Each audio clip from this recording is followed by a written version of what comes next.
You know nothing, Jon Snow. You have to go back, bitch. Got a theory, could be funny. Sit down. You never say C'est pas thank faux. you. That's what the money is for. C'est bon, Loulou? The danger. I am the one who knocks. I think that I may be the voice of my generation. Bonjour les Pickies et bienvenue dans Pic TV, le podcast qui décortique les tendances et l'actualité des séries. Je m'appelle Anaïs Bordage et à mes côtés se trouve la Kate Winslet du podcast, Marie Telling. Plus beau compliment que tu m'aies jamais fait dans ce podcast. Dans cet épisode, on vous parle de la nouvelle série policière qui cartonne en ce moment. Ça s'appelle Mare of Easttown, c'est avec Kate Winslet et c'est l'histoire d'une policière qui enquête sur un meurtre dans une petite ville de Pennsylvanie. La mini-série a obsédé les réseaux sociaux dès sa diffusion et on doit dire que nous aussi, on est totalement accros. Qu'est-ce qui fait le succès de Mare of Easttown et pourquoi on aime toujours autant les séries policières? On va bien évidemment en parler dans cet épisode. Mais avant ça, le pic de la semaine. Marie, c'est quoi ton pic cette semaine? Mon pic, c'est un reboot, et d'habitude j'aime pas du tout les reboots de séries cultes, mais c'est le reboot de la série Gossip Girl qui sort en juillet sur HBO Max aux États-Unis. Je sais pas encore où ça va sortir en France, mais la bande-annonce vient juste de sortir et ça a l'air assez génial en fait. Et j'ai tellement hâte, je pense que ça va faire mon été parce que c'est beaucoup plus divers au niveau du casting que la série originale Gossip Girl, mais c'est la même ambiance quoi, très très riche dans l'Upper East Side et avec du drama entre chacun. Et avec cette fois-ci Gossip Girl qui sévit sur Instagram en prenant des photos au lieu d'envoyer des textos, donc on a un peu évolué et j'ai vraiment hâte de voir ça. Et toi Anaïs, c'est quoi ton pic? Moi, mon pic, c'est une série Netflix qui s'appelle Feel Good et la saison 2 vient de sortir. C'est une série qui a été créée par Mae Martin et c'est semi-autobiographique puisque l'héroïne de la série, c'est aussi Mae Martin qui est donc une humoriste canadienne qui a des petits problèmes d'addiction, qui a beaucoup de problèmes dans sa vie, qui vit au Royaume-Uni et qui rencontre une de ses fans après un stand-up qui, elle, se pense hétéro et en fait, elles se mettent en couple. Et donc, ça parle d'homosexualité, de bisexualité, de non-binarité, enfin plein de choses en T qui, personnellement, m'intéressent beaucoup. C'est très, très drôle et en même temps, c'est très fin. Ça parle aussi de sujets un peu plus durs avec beaucoup de douceur et beaucoup de finesse. C'est des saisons assez courtes de 6 épisodes. Donc voilà, je vous recommande vraiment Feel Good sur Netflix, la saison 1 et la saison 2. Mais cette semaine, on va parler d'une série qui est donc diffusée sur OCS, tu l'as dit Marie, c'est Mare of Easttown. Alors c'est un peu compliqué à prononcer, mais par contre c'est hyper fun à regarder. Oui, c'est très très fun, c'est une série donc avec Kate Winslet. Elle joue le rôle d'une inspectrice de police dans une toute petite ville de la Pennsylvanie où tout le monde se connaît en fait, et elle a grandi là et c'est une ancienne star de basket de son lycée. Et parce qu'elle a marqué un panier qui était hyper cool. Voilà, parce qu'elles ont gagné en fait le championnat de l'État de Pennsylvanie grâce à son panier. Donc elle a une espèce d'aura dans sa communauté et il se trouve qu'il y a une jeune fille qui est en plus la fille d'une de ses amies qui a disparu l'année d'avant. L'enquête rame énormément et une autre jeune fille va être tuée à la fin du premier épisode. Et donc la série se déroule sur 7 épisodes et c'est vraiment l'enquête sur la disparition et le meurtre de ces jeunes filles. Et on suit aussi vraiment la vie de mère qui a perdu son fils, qui est divorcée et qui doit gérer un peu tous ses problèmes familiaux aussi et ses problèmes aussi de santé mentale en parallèle de l'enquête. The Easttown Police Department received a call reporting a dead body in Creedham Creek. We've decided to bring in a county detective to assist with the case. Why do they call you Lady Hawk? I made a shot in a basketball game. Must have been some shot. Around here, yeah. The terrible events of this past year have ravaged this community. Yeah? Who did this? You get this son of a bitch. Because if you don't, I'll kill him myself. Moi, quand j'ai commencé la série, je sais pas toi, mais j'étais pas hyper emballée. J'avais très envie de revoir Kate Winslet dans une mini-série prestigieuse de HBO.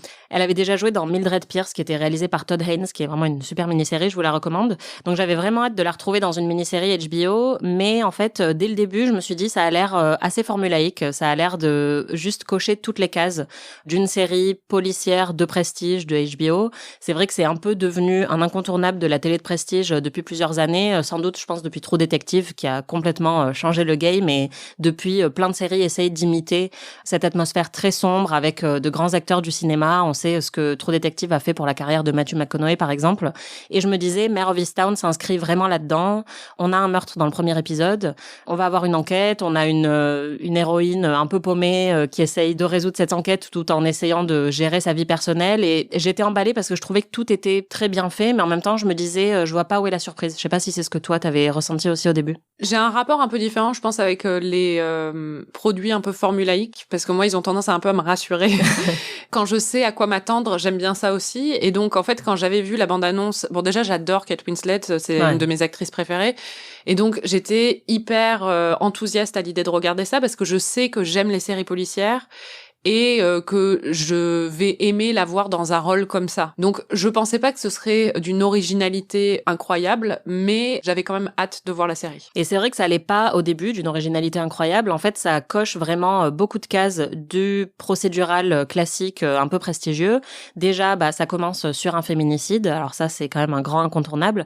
Ce qui est quand même appréciable, c'est que là, il passe tout le pilote à essayer de développer un petit peu quand même la victime. Moi, je trouvais que c'était au final quand même assez artificiel, parce que dès le début, tu comprends que c'est elle qui va mourir à la fin de l'épisode. C'est marrant, j'avais pas compris, moi, j'ai compris très vite, mais j'ai pas compris dès la première minute. Pour le coup, si je compare aux autres séries du même genre, ils font jamais cet effort. Donc je trouve que déjà faire cet effort et l'établir, parce que le truc c'est que la victime est aussi un membre de la communauté. Et donc c'est pour ça aussi qu'ils prennent le temps de développer ça. Et ils développent tous les liens qu'elle a avec d'autres personnages, ce qui est très important pour la suite, parce que justement on va se demander en fait qui aurait pu la tuer. Bon, en fait ce que je trouvais un peu, pas dérangeant, mais un peu lourd dans le premier épisode, c'est qu'elle a vraiment une vie de merde, la pauvre. Et en plus, quand j'ai compris que c'était elle qui allait mourir à la fin, je me disais, on comprend qu'elle est battue par son père, qu'elle a un rapport vraiment très très angoissant et très dérangeant avec lui. Elle a eu un enfant très jeune puisque c'est une adolescente, et le garçon avec qui elle a eu cet enfant veut pas s'en occuper, il est très cruel avec elle, et sa nouvelle petite copine est aussi très cruelle avec elle. Donc en fait elle se fait un peu bisuter de tous les côtés pendant l'épisode. Et moi ça m'a vraiment rendu hyper triste en fait ce pilote, parce que je me disais en plus je comprends que c'est elle qui va être la victime et elle a vraiment aucun rayon d'espoir dans cet épisode quoi. Après ça fonctionne très bien parce que on est investi dans le fait que on a compris un petit peu qui était Erin, et on va être beaucoup plus investi je pense dans la résolution de son meurtre, alors que par exemple si on réfléchit à True Detective, je sais pas comment s'appelait la meuf qui est morte qu'on a retrouvée. Pour moi c'était juste un corps, elle était vraiment présentée en plus de manière hyper érotisée, et là on la voit aussi de manière très crue, on voit son cadavre à la fin en entier. Moi j'ai énormément de problèmes avec l'instrumentalisation justement des victimes dans ce genre de récit, et le fait qu'on les invisibilise au profit justement d'une fascination pour l'auteur ou pour l'enquête. Là, ce que j'ai beaucoup aimé, c'est que on développe quand même son personnage, on nous pousse à avoir énormément d'empathie pour elle, parce qu'on a envie de la protéger, en fait. Et justement, la vision de son corps à la fin est très violente.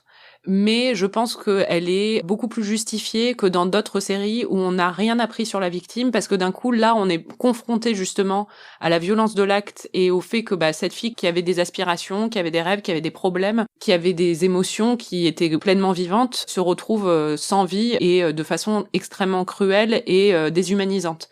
Et du coup, j'ai trouvé que c'était beaucoup plus justifié que dans d'autres séries. Et moi, l'effort qu'ils ont fait de la situer dans cet environnement et de lui donner un peu un épisode entier où on la voit se développer en tant que personnage, j'ai beaucoup apprécié ça. Même si c'est vrai qu'il y a un côté où après très vite on passe à autre chose et puis on sait que c'est elle la victime, mais je trouve que c'est un effort qu'aucune autre série a fait, et du coup que j'apprécie énormément dans Mare of Easttown. Non, je suis d'accord. Et du coup, ce qu'on a vraiment dès le départ, c'est justement l'espèce de satisfaction, comme tu dis, un peu réconfortante, ou l'espèce d'excitation de se dire ok, je vois exactement ce que cette série va être. C'est-à-dire que ça se termine, il y a un meurtre à résoudre.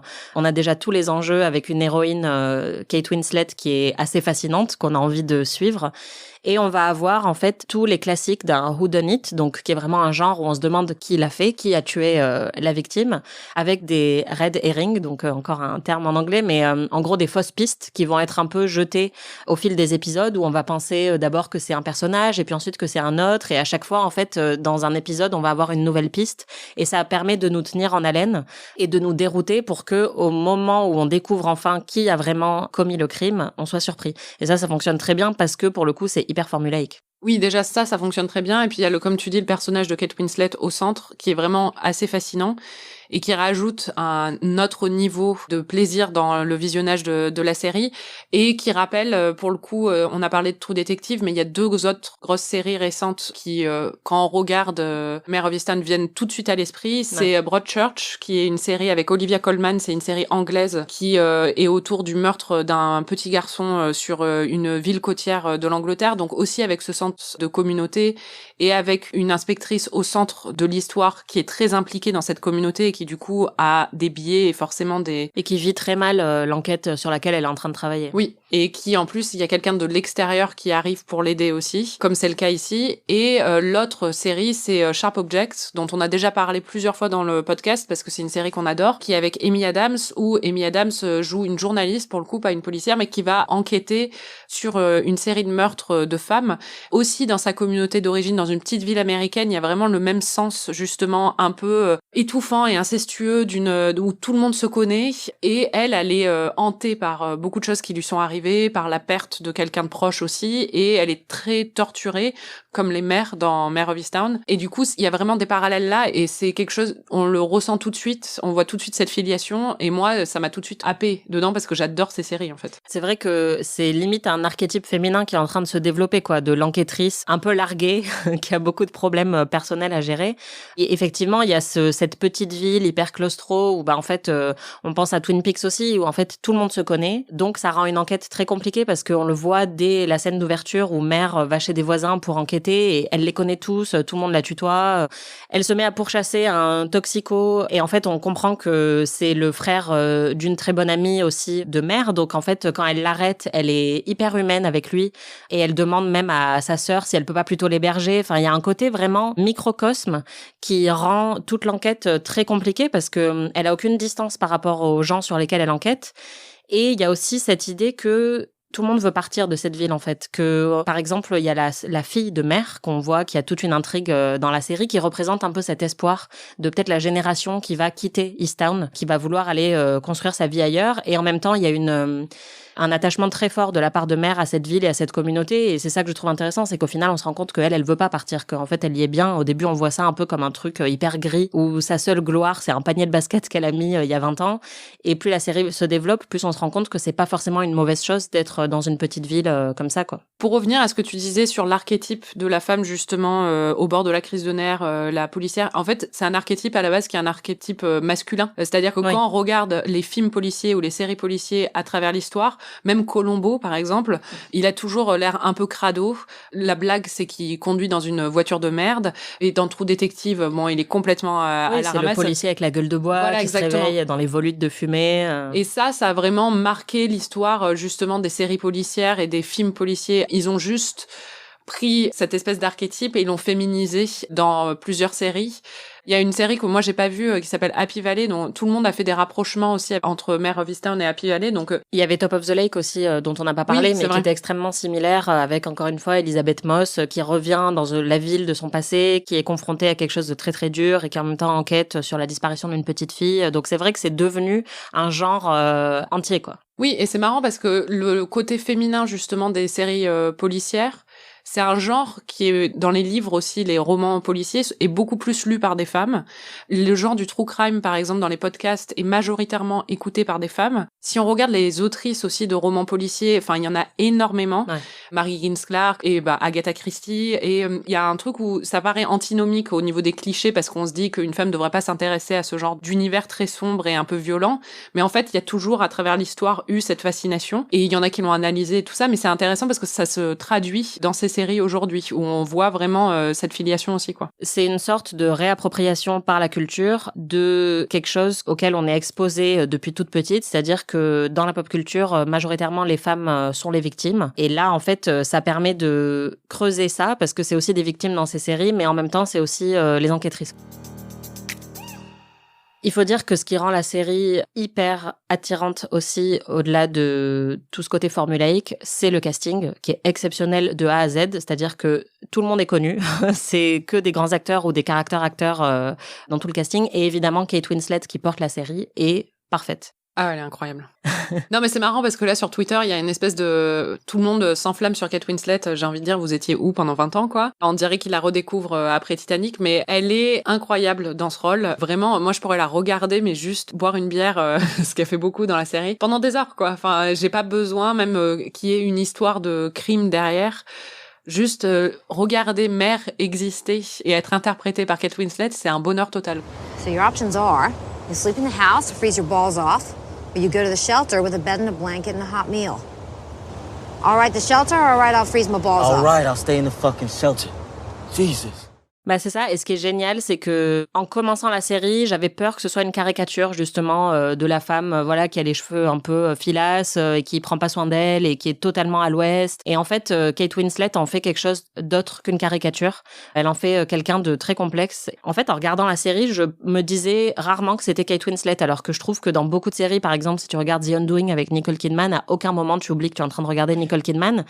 Et là, évidemment, c'est Kate Winslet, c'est une immense actrice qui a joué plein de rôles et tout, mais je trouve qu'elle devenait totalement mère dans la série. Et ça, c'est très très rare pour une actrice qui est aussi identifiable et aussi admirée, de la voir se perdre totalement dans le rôle. Ce qu'elle fait très bien aussi, c'est l'accent très particulier de cette région de Pennsylvanie. The hell's that supposed to mean? It means I can come home at 3:30 a.m., drunk, high, or sideways, if I want to, and not be made to feel I'm a fool. Oh, well, good for you, Mayor. Yeah, it is good for me. Apparemment, c'est très très compliqué. Il y a même eu des articles sur le fait que c'est un accent auquel Hollywood ne se frotte jamais. Dans beaucoup de films qui se situent en Pennsylvanie, les acteurs préfèrent juste ne pas adopter d'accent du tout, plutôt qu'essayer d'imiter l'accent de Pennsylvanie, tellement il est particulier et tellement c'est ridicule quand on essaye de l'imiter. Et il y a plein de spécialistes et de personnes de la région qui ont dit que Kate Winslet et les autres acteurs d'ailleurs s'en étaient très très bien sortis, qu'ils arrivaient vraiment à faire un très bon accent, ce qui est très très rare.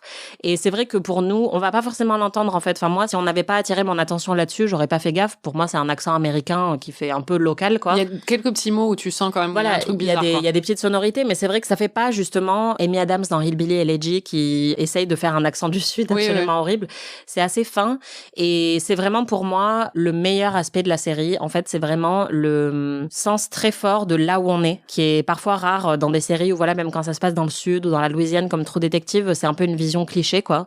Et là, on est totalement dans cette ville et on sent que d'ailleurs le créateur Brad Inglesby vient de là, il me semble, et apparemment ça faisait des années qu'il voulait créer un projet qui se situe dans cet endroit-là et on sent qu'en fait il a pas juste voulu faire une série sur un meurtre et une enquête, il a vraiment voulu parler d'une communauté qu'il affectionne énormément. Et ce que je trouve super beau, c'est que on pourrait penser au tout début que ça va être une vision un peu gros sabot d'une communauté white trash. C'est vraiment des gens qui sont majoritairement de classe moyenne ou pauvres ou de classe populaire. C'est des électeurs de Trump, hein. Très clairement. Il y a des gens qui ont commenté sur ça aux États-Unis, qui ont dit c'est un aspect qu'on voit pas dans la série, mais c'est une région où Trump a été très très majoritairement élu. Ils boivent de la bière toute la journée. Leur quotidien est assez banal.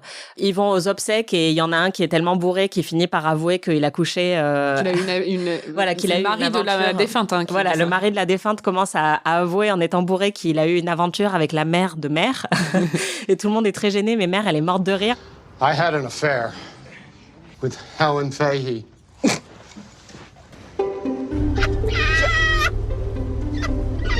Listen, affair's a strong word, very strong. It happened twice.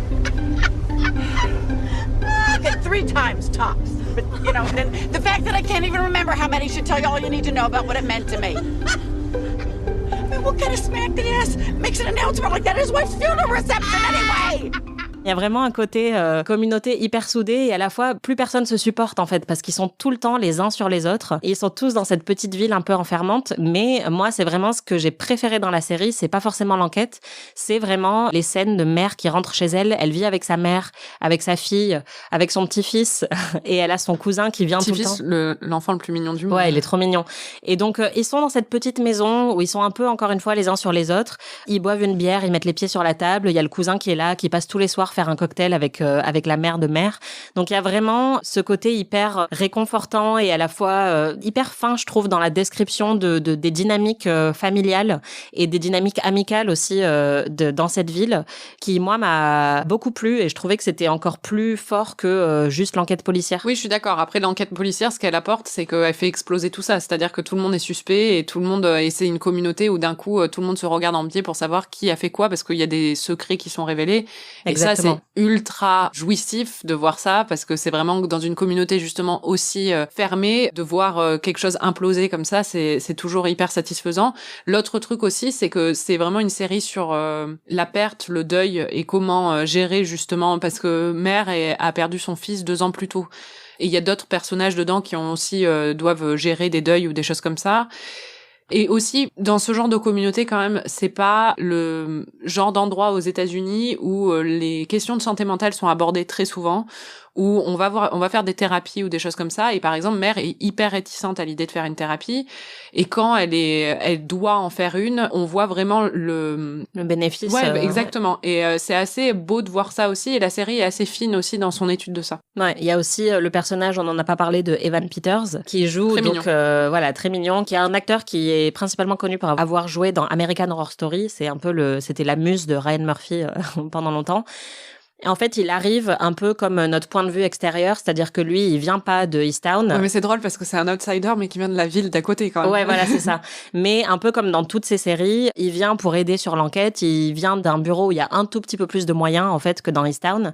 Et il regarde un peu cette ville-là de haut, au début, ou en tout cas avec curiosité, quoi, avec un regard un peu amusé, où il se dit, mais en fait, t'es en train d'enquêter sur le frère de ton mari. Enfin, il y a vraiment un truc hyper consanguin dans la série et dans cette communauté que lui regarde de manière un peu plus objective. Et en même temps, on dépasse ça, encore une fois, c'est-à-dire que ça va au-delà de ça, il crée une vraie complicité avec Mère qui est vraiment touchante à regarder, et c'est un personnage super, mais de toute façon, tout le casting, on pourrait en parler pendant des heures. Il y a Julianne Nicholson qui joue la meilleure amie de Mère, qui est géniale, vraiment sa de mère A à Z. Sa mère qui est jouée par Jean Smart, qui a une Jean Smart essence en ce moment. Elle était dans Fargo, elle était dans Légion, elle est dans Hacks en ce moment, elle est partout, et c'est vraiment une actrice phénoménale, et là, ouais, elle est géniale, elle joue la mère un peu agaçante. Elle est toujours bourrée déjà. Enfin, elle est toujours en train de boire des Manhattan, donc. Voilà, et qui a été parfois un peu dure, parfois un peu froide avec sa fille, et la relation mère-fille entre les deux m'a bouleversée en fait, parce que c'est quelque chose de tellement, à la fois tellement spécifique et à la fois tellement identifiable, où justement on sent qu'elles n'ont jamais communiqué sur leurs émotions, toutes les deux. Elles ont toutes les deux une énorme carapace, et en même temps elles s'aiment énormément. Et il y a un moment où d'ailleurs le personnage de Jean Smart, donc la mère, dit à sa fille, je suis toujours de ton côté, parce que sa fille lui dit, ça va, tu vas encore prendre le côté des autres, tout ça.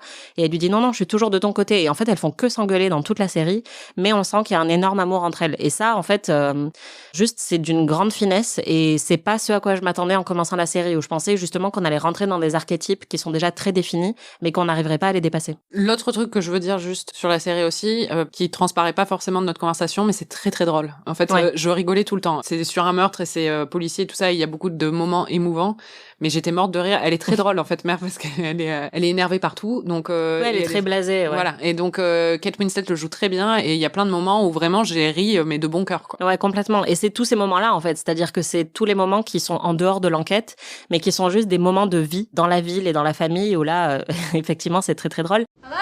You're not his guardian. I know that! Mom! You're just say that! Out of it. Hey. Okay? Understand me? Hey. Hey. Hi. Want a beer? Sure. Picking up on a weird energy in here. Yeah.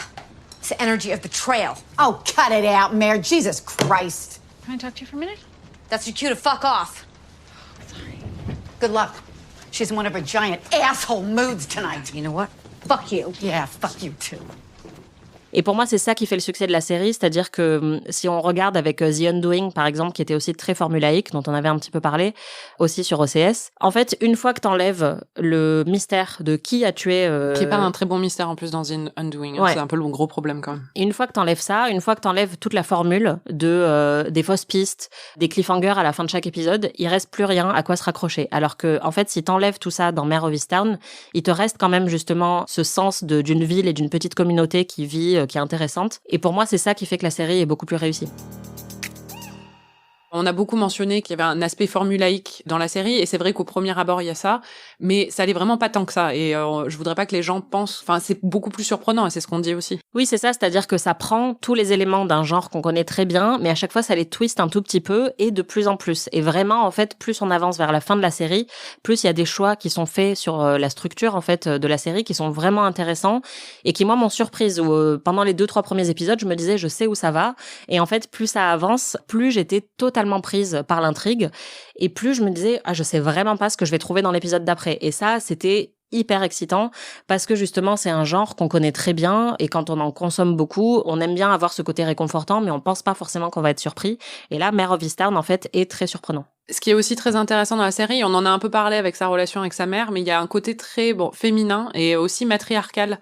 Il y a une étude un peu de la figure de la mère et aussi une forme d'entraide entre les femmes de la série qui apparaît de plus en plus évidente au fil de la série et alors qu'on progresse vers la fin et vers son dénouement.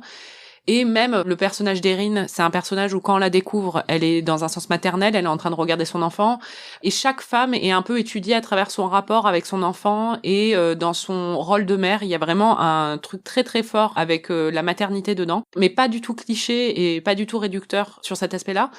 Et aussi sur les rapports entre les femmes et justement la façon dont elles se soutiennent, où il n'y a pas de côté peste, où on n'est pas en train de se rabaisser les unes les autres, et Mère n'est pas une femme seule au milieu d'hommes en fait. Elle est vraiment soutenue par une communauté de femmes, et elle existe dans une communauté de femmes. Justement, la sœur du toxico qu'on voit au début et qui est un peu un fil rouge de toute la série, qu'on voit en fait aider aussi tous les autres personnages féminins à un moment, elle-même est aidée par Mère et par les autres. Enfin, il y a vraiment cette espèce de lien hyper fort entre elles qui perdure jusqu'au bout, et ouais, pour moi ça rajoute vraiment quelque chose par rapport aux séries policières qu'on a l'habitude de voir. En fait, Brad Inglesby, le créateur, a dit une fois que la série avait été entièrement diffusée que le thème le plus fort qu'il voulait transmettre c'était la notion de miséricorde, et c'est vrai que j'ai trouvé ça très beau en arrivant dans les derniers épisodes de voir qu'on avait quelque chose de très gris, même dans la palette de couleurs en fait, de quelque chose de très sombre et de très attendu pour une série policière avec un meurtre, etc.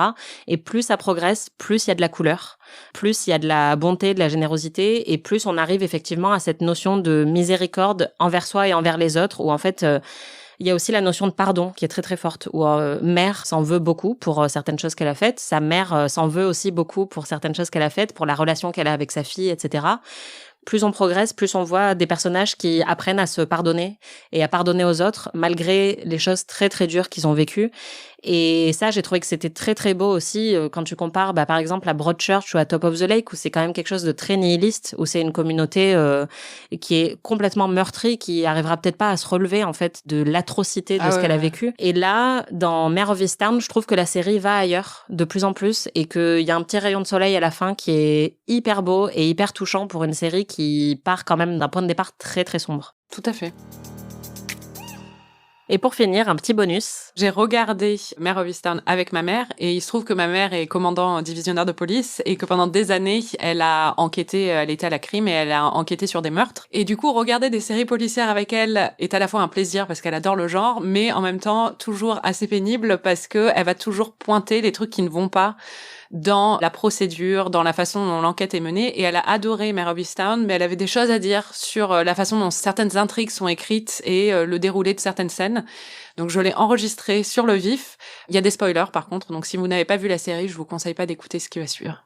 On est en train de regarder une scène où, spoiler alert, ils arrivent dans une maison où il y a un suspect et ils sont tous les deux, lui est armé, Zabel qui est le partenaire de Mère, la meuf jouée par Kate Winslet, et elle n'est pas armée parce qu'elle a été démise de ses fonctions. Et donc ils arrivent dans la maison de ce suspect pour l'interroger, pour voir si c'est possible que ce soit lui qui soit derrière la disparition de plusieurs filles. Ça tourne mal. Pourquoi est-ce que ça tourne mal ? Parce que il y a une impréparation au niveau de tout ce qui est investigation. Moi, je pense qu'il ne fallait pas qu'ils aillent taper à la porte comme ils l'ont fait. Enfin, parce que le truc, c'est qu'ils vont pas aller avec toute une équipe chez chacun. Mais ce qu'ils auraient dû faire, ils auraient dû faire un travail en amont sur les plaques d'immatriculation. Ils auraient dû restreindre le champ, c'est-à-dire que les informations au niveau de la dangerosité, ils auraient peut-être appris que celui chez qui ils sont, c'est quelqu'un qui a des antécédents, qui tient un bar désaffecté. Donc ils auraient peut-être eu des éléments d'ambiance et des éléments en termes d'antécédents judiciaires qui les auraient incités à prendre des dispositions pour, au moment d'aller le voir, en termes de moyens opérationnels. Voilà. Ils auraient été armés au sens le meilleur du terme, c'est-à-dire qu'ils auraient pu y aller, vérifier, interpeller et ne pas se retrouver dans la nasse dans laquelle ils se retrouvent avec un mort sur place et tout. Vous auriez jamais fait ça? Dans le cadre d'un meurtre, on n'aurait jamais travaillé comme ça. On aurait travaillé en amont. On aurait vérifié les véhicules susceptibles de correspondre, on aurait vérifié à qui ils appartenaient, on aurait fait un travail par élimination, on aurait fait un travail de fichier d'antécédents judiciaires, et après, si on avait déterminé des profils susceptibles de correspondre à un meurtrier ou à un criminel, comme en général c'est des gens qui ont déjà des antécédents, on aurait mis en place tous les moyens opérationnels pour intervenir, le mieux possible en termes de sécurité, tant pour les personnes qui sont retenues que pour ceux qui interviennent, et pour la réussite de l'opération et de l'enquête. Il y a un autre truc qui t'a fait réagir, on voit une scène où la meilleure amie et l'ex de Erin, donc la jeune fille qui a été tuée, vont chercher les journaux intimes de Erin qui étaient cachés dans sa chambre. Toi, tu penses pas que c'est crédible, ça? Bien, moi, je pense que quand quelqu'un décède de mort violente, c'est-à-dire est victime d'un meurtre, comme c'est le cas, la chambre et la maison dans laquelle vivait la victime est passée au peigne fin. C'est-à-dire que ces journaux qui se trouvent dans un coffre, qui sont indiqués comme étant, au début, par la meilleure amie, elle indique à l'enquêtrice en lui disant qu'ils sont entre 2 tiroirs, donc elle va sur place vérifier. Après, elle les trouve pas là, en fin de compte, ils sont dans une autre cachette. Mais une perquisition dès le lendemain aurait permis de les retrouver. Et voilà, c'est des moyens d'investigation. C'est comme quand ils interviennent sur le lieu de la découverte du corps d'Erin. Il y a aucune précaution qui est prise, il y a pas de périmètre de sécurité qui est fait. Enfin, il y a en termes de police scientifique, technique et scientifique, les moyens sont pas là. C'était PIC TV, merci Marie. Merci Anaïs. Et merci les Pickies de nous avoir écoutés. Vous pouvez retrouver tous les épisodes de PIC TV sur Slate Audio ou sur votre appli de podcast préférée. On se retrouve dans 15 jours avec un nouvel épisode. En attendant, si vous avez aimé ce podcast, n'hésitez pas à nous mettre 5 étoiles et un petit commentaire. On les lit tous, on les imprime, on les encadre, on les envoie en courrier recommandé à nos proches. Donc vraiment, donnez-nous des commentaires, on adore ça. Salut!